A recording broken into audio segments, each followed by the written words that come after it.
లూకాసు వార్త 4వ అధ్యాయము. యేసు పరిశుద్ధాత్మ పూర్ణుడై యోర్దాను నది నుండి తిరిగి వచ్చి 40 దినములు ఆత్మచేత అరణ్యంలో నడిపింపబడి అపవాది చేత శోధింపబడుచుండెను. ఆ దినములలో ఆయన ఏమీ తినలేదు. అవి తీరిన తరువాత ఆయన ఆకలగొనగా అపవాది, నీవు దేవుని కుమారుడవైతే రొట్టె ఎగునట్లు ఈ రాతితో చెప్పమని ఆయనతో చెప్పెను. అందుకు యేసు, మనుష్యుడు రొట్టె వలన మాత్రమే జీవించుడు అని రాయబడి ఉన్నదని వానికి ప్రత్యుత్తరం ఇచ్చాను.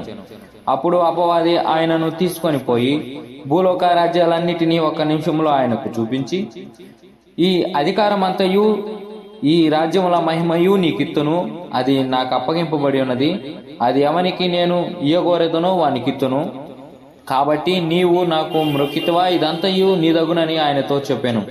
అందుకు యేసు, నీ దేవుడైన ప్రభువునకు మ్రొక్కి ఆయనను మాత్రమే సేవింపవలెను అని రాయబడి ఉన్నదని వానికి ప్రత్యుత్తరం ఇచ్చాను.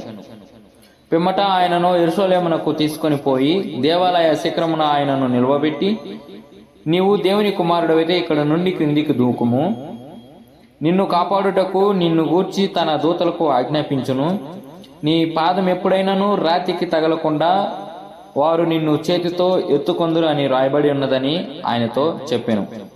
అందుకు యేసు, నీ దేవుడైన ప్రభువును శోధింపవలదు అని చెప్పబడి ఉన్నదని వానికి ప్రత్యుత్తరం ఇచ్చాను. అపవాది ప్రతి శోధనను ముగించి కొంతకాలం ఆయనను విడిచిపోయాను.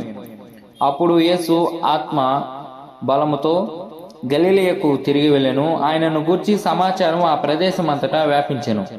ఆయన అందరి చేత ఘనత నొంది వారి సమాజ మందిరములో బోధించుచూ వచ్చెను. తరువాత ఆయన తాను పెరిగిన నజరేతునకు వచ్చెను. తన వాడుక చొప్పున విశ్రాంతి దినమందు సమాజ మందిరంలోనికి వెళ్ళి చదువుటకై నిల్చుండగా ప్రవక్త అయిన యెషయా గ్రంథము ఆయన చేతికి ఇయ్యబడెను. ఆయన గ్రంథం ఇప్పగా, ప్రభు ఆత్మ నా మీద ఉన్నది, బీదలకు సువార్త ప్రకటించుటకై ఆయన నన్ను అభిషేకించెను, చెరలోనున్న వారికి విడుదలను, గురిటి వారికి చూపును కలుగునని ప్రకటించుటకును, నలిగిన వారిని విడిపించుటకును, ప్రభు హితవస్త్రము ప్రకటించుటకును ఆయన నన్ను పంపి ఉన్నాడని రాయబడి ఉన్న చోట ఆయనకు దొరికెను. ఆయన గ్రంథము చుట్టి పరిచారకునిచ్చి కూర్చుండెను. సమాజ మందిరంలో ఉన్న వారందరూ ఆయనను తేరి చూడగా ఆయన, నేడు మీ వినికిడిలో ఈ లేఖనములు నెరవేరినదని వారితో చెప్పసాగాను. అప్పుడందరూ ఆయనను గూర్చి సాక్ష్యం ఇచ్చుచు, ఈయన నోట నుండి